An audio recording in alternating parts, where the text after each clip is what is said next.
من سيئات أعمالنا من يهده الله فلا مضل له ومن يضلل فلا هادي له ونشهد أن لا إله إلا الله وحده لا شريك له ونشهد أن سيدنا وسندنا وحبيبنا وشفيعنا ومولانا محمدا عبده ورسوله صلى الله تعالى عليه وسلم. أعوذ بالله من الشيطان الرجيم. بسم الله الرحمن الرحيم. وننزل من القرآن ما هو شفاء ورحمة للمؤمنين. صدق الله العلي العظيم. وقال رسول الله صلى الله عليه وسلم: يشفع يوم القيامة الأنبياء ثم العلماء ثم الشهداء أو كما قال رسول الله صلى الله عليه وسلم. جہاں میں سب کتابوں سے بھلا قرآن ہوتا ہے، جہاں میں سب کتابوں سے بھلا قرآن ہوتا ہے، اسے پڑھنے سے رب راضی خفا شیطان ہوتا ہے. اور کلام اللہ کو سیکھو سکھاؤ اے مسلمانوں، کلام اللہ کو سیکھو سکھاؤ اے مسلمانوں. جہاں میں سب سے بہتر حافظ قرآن ہوتا ہے. اور مسلمانوں نہ گھبراؤ، خدا کی شان باقی ہے. مسلمانوں نہ گھبراؤ، خدا کی شان باقی ہے. ابھی اسلام زندہ ہے، ابھی قرآن باقی ہے. معزز و مقتدر حضرات علماء کرام، بزرگان دین، عزیز ساتھیوں، پیارے بچوں، ہم سب کے لیے بڑی سعادت اور خوشی کی بات ہے کہ آج ہم سب لوگ ایک عظیم اور مقدس رات میں، کہ جو مغفرت والی رات ہے، قرآن کریم کی تکمیل کے موقع پر اللہ کے پاک گھر کے اندر جمع ہیں. اللہ سے دعا ہے کہ پروردگار عالم اسی طرح جنت کے اندر ہم سب لوگوں کو حضرت مفتی محمد عامر صاحب قاسمی دامت برکاتہم کام کی مسجد کے پیش و امام، ان کی معیت میں اللہ ہم سب لوگوں کو ایک ساتھ جمع فرمائے. عزیزان محترم، انسان کی مثال ایک مشین کے مانند ہے. آپ دیکھتے ہیں دنیا کے اندر اپنے گھر کے استعمال کے لیے گاڑی خرید کر لائیں، موبائل خرید کر لائیں،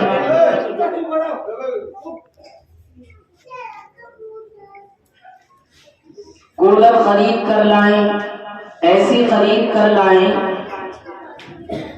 جب آپ دکان سے اس کو لے کر آتے ہیں تو اس کے ساتھ میں ایک چھوٹی سی کتاب یا چند ورق ہوتے ہیں جس میں یہ وضاحت ہوتی ہے اور یہ لکھا ہوتا ہے اس کو شروع ایسے کرنا ہے، بل ایسے کرنا ہے، تیز ایسے کرنا ہے، کم اور ہلکا اس انداز پر کرنا ہے، اور اگر معمولی خرابی ہو جائے تو اس کو ٹھیک اس انداز پر کرنا ہے. اسی طرح اللہ تبارک و تعالیٰ نے انسان کو 5-7 فٹ کا بنایا، تو اس کا ہی جسم ایک مشین کے مانند ہے.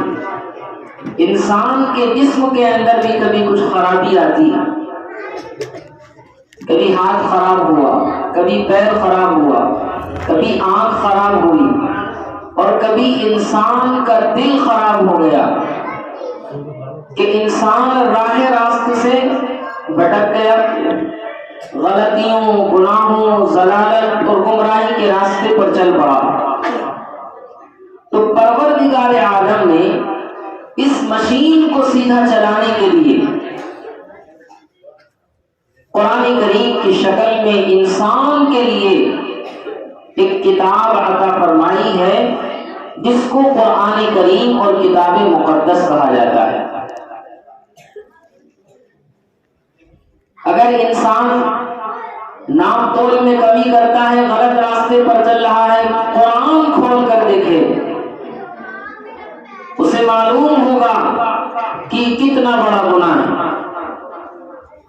نمازوں میں سستی اور غفلت برت رہا ہے، قرآن کھول کر دیکھے کہ اس کا گناہ کیا ہے، اسے معلوم ہوگا۔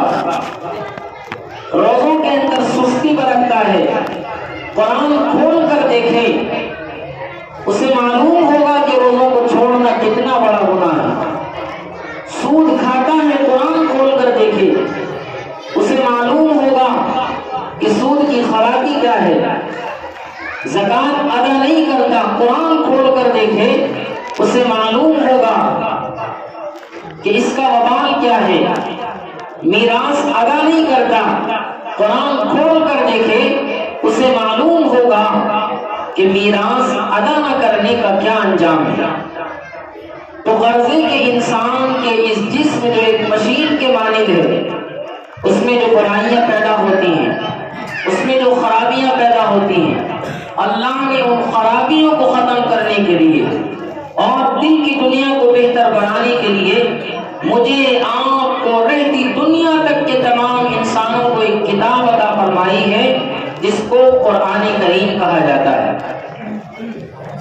جو انسانیت کا دستور ہے، منشور ہے، اور انسان کی زندگی کے پیدائش سے لے کر موت تک اور موت کے بعد قبر، حشر و نشر، دوبارہ زندہ ہونے تک کے تمام مسائل اور مشکلات کا حل اللہ تبارک و تعالیٰ نے اس قرآن کریم کے اندر رکھا ہے۔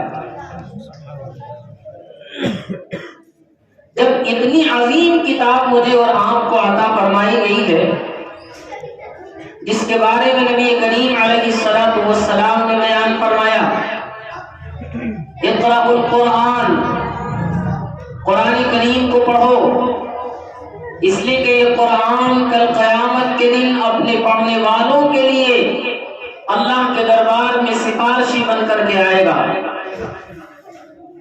دوسری روایت میں یہ بیان فرمایا کہ قرآن کریم کو پڑھنے والے اور پڑھانے والے دنیا کے اندر سب سے بہتر لوگ ہیں۔ ایک اور روایت میں بیان فرمایا کہ میری امت کے سردار، میری امت کے قائد اور رہبر وہ لوگ ہیں کہ جن کے سینوں میں اللہ کا قرآن موجود ہے۔ یہی وہ لوگ ہیں جو قیامت کے دن ایسے 10 لوگوں کی سفارش فرمائیں گے جن کے بارے میں جہنم میں جانے کا فیصلہ ہو چکا ہے۔ یہی وہ لوگ ہیں، ایک روایت کے مطابق، کہ جب علماء کرام کو جنت کے اندر حافظ قرآن کو جانے کے بارے میں کہا جائے گا، اللہ تبارک و تعالیٰ اعلان فرمائے گا کہ رک جاؤ، گھبرا جائیں گے، کب کپا جائیں گے، اے اللہ تیرے عذاب سے بچ کر، تیرے غصے سے بچ کر جنت میں جانے کا فیصلہ ہوا، آخر کیا وجہ پیش آئی، کیا ہمیں جنت کے دروازوں پر روک دیا گیا؟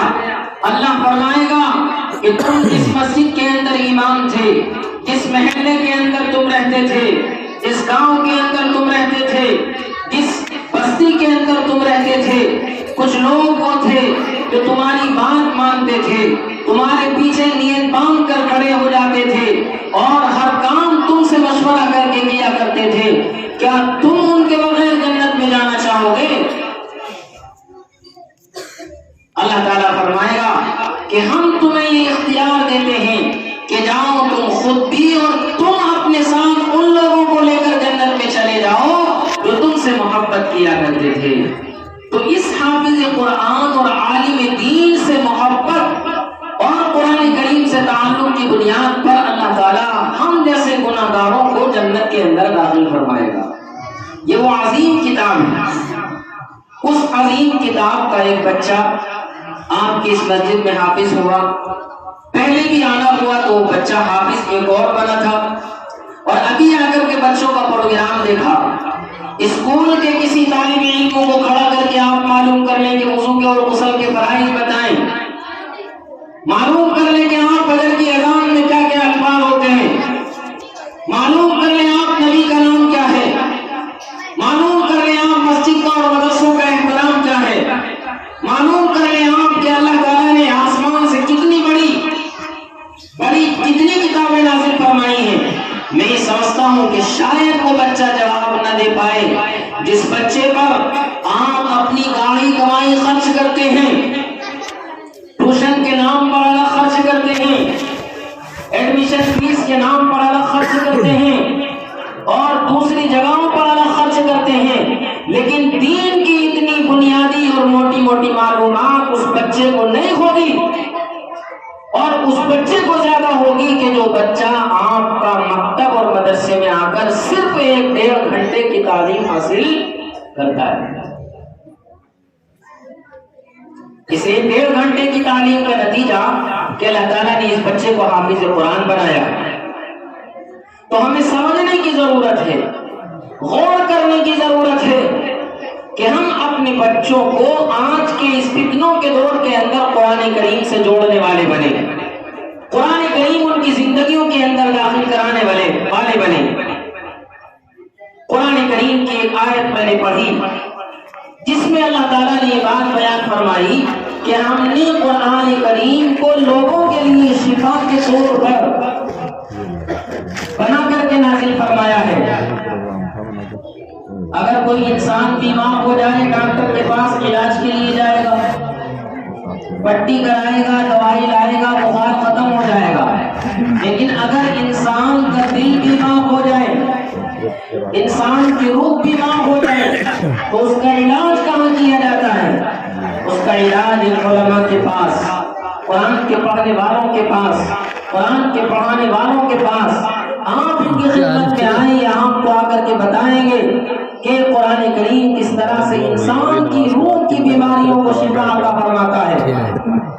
مجھے ایک بات یاد آئی, ایک بڑے عالم دین گزرے ہیں علامہ ابن الحسن عباسی رحمۃ اللہ علیہ. انہوں نے اپنی کتابوں کی درسگاہ میں ایک واقعہ نقل کیا. حضرت عمر فاروق رضی اللہ تعالیٰ عنہ کا زمانہ ہے. وہ عمر کے شیطان جس سے راستہ کاٹ دے, وہ عمر جو آدھی دنیا سے زیادہ لوگوں پر حکومت کیا کرتا تھا, وہ عمر جو کبھی قرآن کا دشمن تھا, وہ عمر جو کبھی نبی کا دشمن تھا, وہ عمر جو کبھی نبی کو قتل کرنا چاہتا تھا. لیکن جب قرآن زندگی کے اندر آیا, قرآن سے وابستہ ہوئے تو دل کی دنیا بدل گئی, اور ساری کی ساری بیماریاں جو کفر کی دلدل میں پھنس کے ان کے دلوں میں پیدا ہو چکی تھی, اللہ تعالیٰ نے اس تمام کو ختم فرما دیا. لکھتے ہیں مولانا حضرت عمر فاروق رضی اللہ تعالیٰ عنہ کا دور ہے. کسرا کا ایک بادشاہ جو ایران میں رہتا ہے, اس نے خط لکھا کہ میرے سر کے اندر درد ہوتا ہے.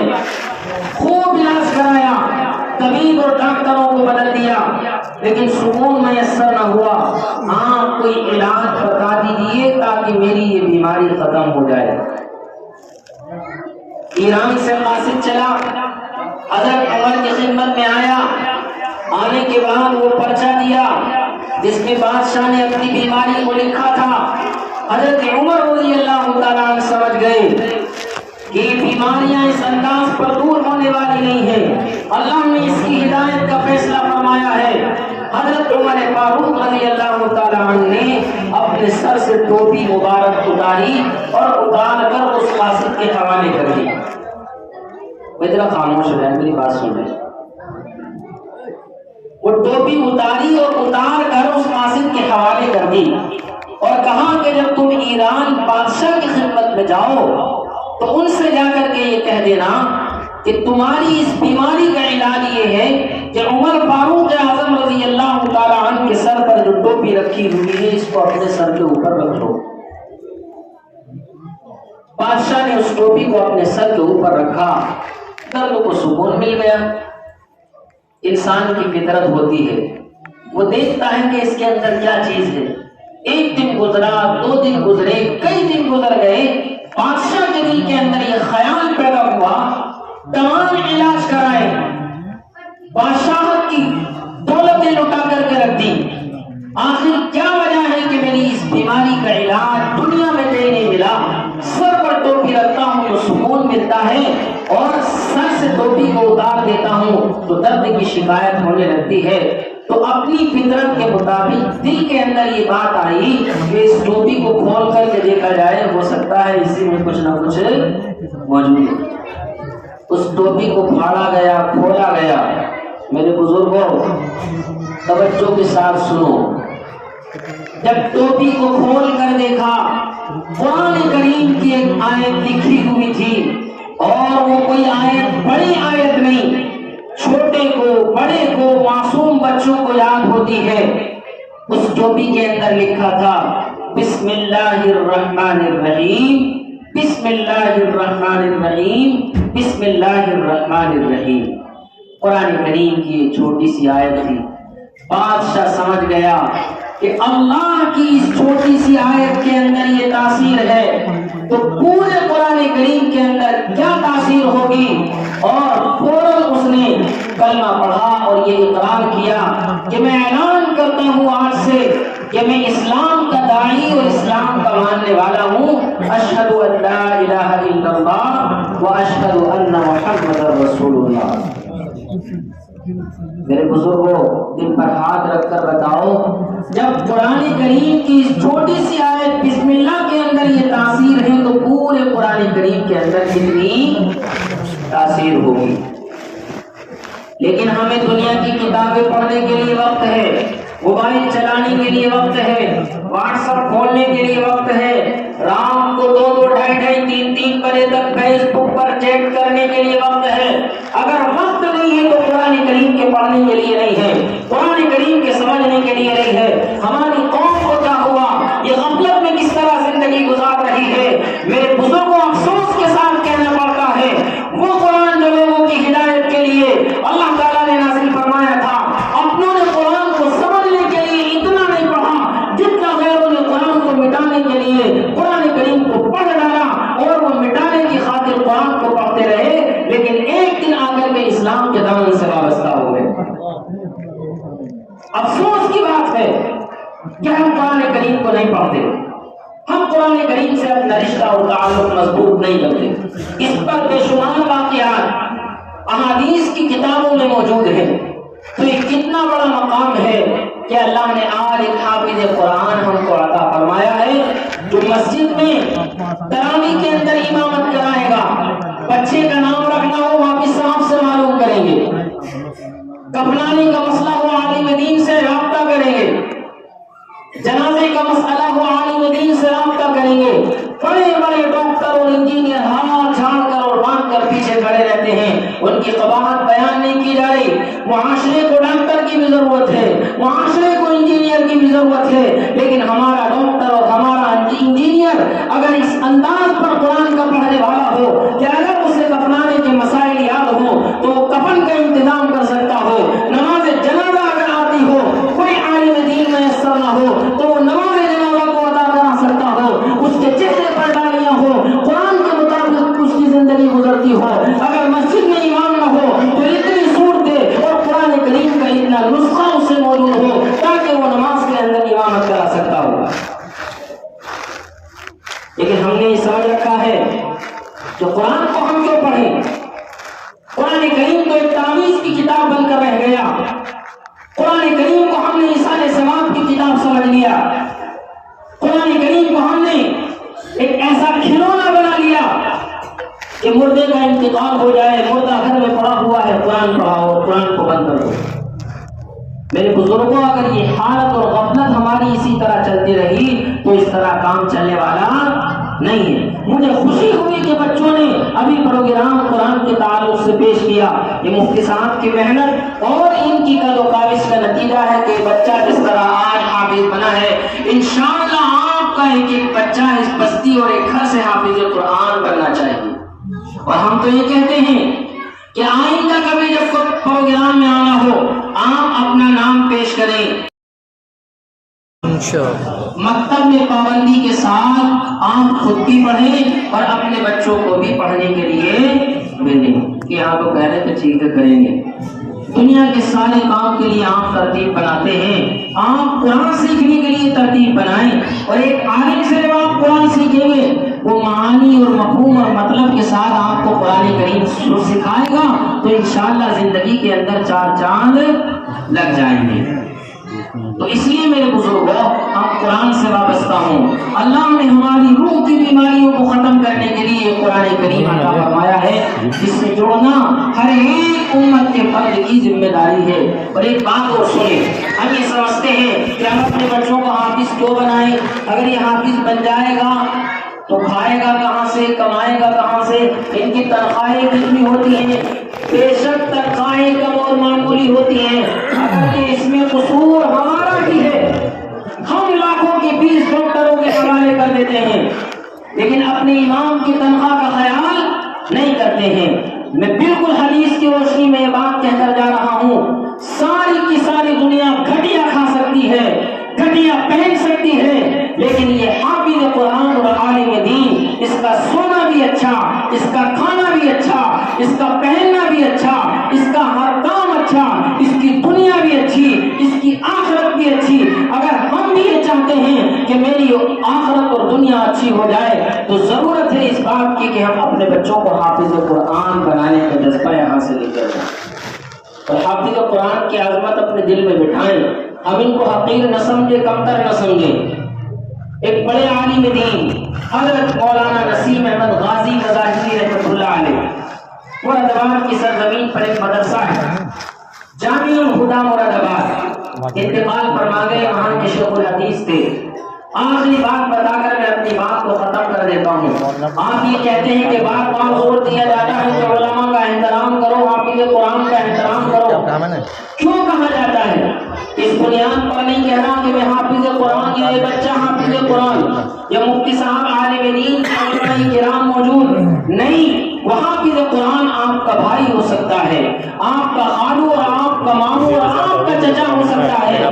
جس طرح علماء کا احترام آپ کے اوپر واجب ہے, اسی طرح آپ کے رشتہ داروں کا, ان بھائی کا اور اس چچا کا احترام بھی واجب ہے جس کے سینے میں قرآن کریم موجود ہے. جو لوگ علماء کا احترام نہیں کرتے ان کے ساتھ کیا انجام ہوتا ہے. مجھے واقعہ یہ سنانا ہے. حضرت مولانا نسیم احمد غازی مظاہری رحمۃ اللہ علیہ نے واقعہ بیان فرمایا. وہ یہ کہتے ہیں کہ کسی زمانے کے اندر ابھی چند سال پہلے مکہ کی سرزمین پر حاجی لوگ گئے ہوئے تھے, وہاں کرین گری اور اس میں دب کر بہت سارے لوگ انتقال فرما گئے. آپ میں سے بھی بہت سارے کسی کے رشتے دار ہوں گے. ایک بڑے عالم دین محنت کے تھے مفتی فاروق صاحب, وہ بھی اسی کی نظر ہو گئے اور شہید ہو گئے. مراد آباد کے اسی محلے کا رہنے والا ایک شخص جو دن رات علماء کی برائیاں کرتا ہے, چوراہوں پر بیٹھ کر غیبتیں کرتا تھا, چوراہوں پر بیٹھ کر ان کی برائیاں بیان کرتا تھا اور یہ کہتا تھا کہ یہ تو دن رات مزے اڑاتے ہیں, طرح طرح کی قیمتیں گالیاں دینا اس کا پیشہ اور شیوا تھا. لیکن اس نے اتباع, اللہ نے اس کو ایک مقام عطا فرمایا, مال و دولت اس کے پاس موجود تھا, حج کرنے کے لیے گیا, اس مقام پر پہنچا اور اطلاع یہ ملی کہ کرین گرنے کے نتیجے میں اس کا کچھ پتہ نہ چلا. گھر کے اندر لوگ رو رہے ہیں, پریشانی کے عالم میں ہے. آخر کیا وجہ ہے؟ سب لوگوں کو اطلاع ہو چکی ہے, کوئی اپنے گھر آ چکا ہے, کسی کے بارے میں معلوم ہو چکا ہے کہ اس کا انتقال ہو گیا, لیکن ہمارے گھر کے اس فرد کو ابھی تک کچھ معلوم نہ ہوا. وہ لوگ حضرت مولانا نسیم احمد غازی صاحب رحمۃ اللہ علیہ کے پاس آئے. حضرت بات سمجھ میں نہیں آتی, اس کی کوئی اطلاع نہیں کہ وہ زندہ ہے یا مر چکا ہے. حضرت مولانا نسیم صاحب رحمۃ اللہ علیہ مسکرائے اور فرمایا, یاد رکھو وہ زندہ ہے, زندہ ہے, زندہ ہے, لوٹ کر آئے گا, لوٹ کر آئے گا, ضرور لوٹ کر آئے گا. لوگوں کو بڑا تعجب ہوا کہ ایک عالم دین اتنی بڑی بات کہہ رہا ہے لیکن کوئی سراغ اور پتہ نہیں چلا کہ وہ زندہ ہے یا زندہ نہیں. بات آئی گئی ہو گئی, ہفتہ 10 دن گزرے, اچانک یہ اطلاع ملی کہ وہ شخص مکہ سے لوٹ کر اپنے گھر آ چکا ہے اور اپنے بچوں کے ساتھ گھر کے اندر خوشیاں منا رہا ہے۔ پھر دوبارہ وہ لوگ مولانا کے پاس آئے اور آ کر کے کہا حضرت آپ نے اتنے اعتماد سے اتنی بڑی بات کیسے کہی کہ وہ زندہ ہے اور لوٹ کر اپنے گھر آئے گا؟ مولانا پھر مسکرائے، دل دہل جانے والی بات ہے، خدا کا واسطہ، قرآن کا واسطہ ہاتھ جوڑ کر آپ سے درخواست کرتا ہوں کہ ٹوپی اور پگڑی اور رومال آپ کے قدموں میں رکھ کر جا رہا ہوں، سارے کام کرنا، علماء کی توہین نہ کرنا، علماء کی غیبت نہ کرنا، علماء کی برائیاں نہ کرنا۔ مولانا نے فرمایا یاد رکھو یہ شخص علماء کا گستاخ ہے، علماء کی برائیاں کرتا تھا، علماء کی غیبت کرتا تھا، اور بیت اللہ اللہ کا مقدس مقام ہے جہاں ساری دنیا کے انسان جمع ہوتے ہیں، اللہ کی خاص رحمتیں نازل ہوتی ہیں۔ علماء کے گستاخوں کو، علماء کی غیبت کرنے والوں کو، علماء کی برائیاں کرنے والوں کو، حافظ قرآن کی قباحت اور برائیاں کرنے والوں کو مقدس مقامات پر کبھی موت نہیں آیا کرتی ہے۔ اللہ انہیں اس جگہ پر موت نصیب نہیں فرماتا ہے، اس لیے اس کو موت نصیب وہاں نہیں ہوتی۔ حضرت مولانا رشید احمد گنگوہی رحمۃ اللہ علیہ نے لکھا ہے اگر یقین نہ آئے قبر کھود کر دیکھ لو کہ جو علماء کی غیبتیں اور برائیاں کرتے ہیں ان کا چہرہ قبلے سے پھرا ہوا نظر آتا ہے۔ اب یہ مجھے اور آپ کو سوچنا ہے کہ ہمیں علماء کا احترام کرنا ہے یا ان کے ساتھ ہمیں دوسرا رویہ اختیار کرنا ہے۔ بہرحال یہ قرآن پاک کی مجلس ہے، بڑی خوشی کا موقع ہے، اللہ سے دعا ہے پروردگار عالم حضرت مفتی صاحب کی محنتوں کو قبول فرمائیں، مبارکبادی کے مستحق ہے مفتی صاحب بھی اور یہ بچہ بھی، اس کے والدین بھی اور پورے محلے کے لوگ کہ اللہ نے آپ کو ایک حافظ قرآن عطا فرمایا ہے، اس کی قدر کریں، اس کا احترام کریں۔ دنیا کا اگر کوئی انسان کوئی بڑی ڈگری حاصل کر لیتا اخبار میں چھاپ دیتے، استقبال کرتے، انجینئر بن کر آیا، ڈاکٹر بن کر آیا، کیا اس حافظ قرآن کا یا استاد کرام کا احترام نہیں کیا جانا چاہیے؟ ضرور کیا جانا چاہیے، اور جس طرح اکرام کی اور احترام کی جو شکلیں ہو سکتی ہو ہم سب لوگوں کو وہ اختیار کرنی چاہیے۔ اللہ تعالیٰ مجھے بھی آپ کو بھی ان تمام باتوں پر عمل کی توفیق عطا فرمائے، اور اس بچے نے جو حفظ قرآن کیا ہے اللہ تعالیٰ اس کو باقی رکھنے کی اور عمل کرنے کی توفیق عطا فرمائے، مفتی صاحب کے لیے اور آپ سب کے لیے اس کو نجات کا ذریعہ بنائے۔ آمین وآخر دعوانا الحمدللہ رب العالمین۔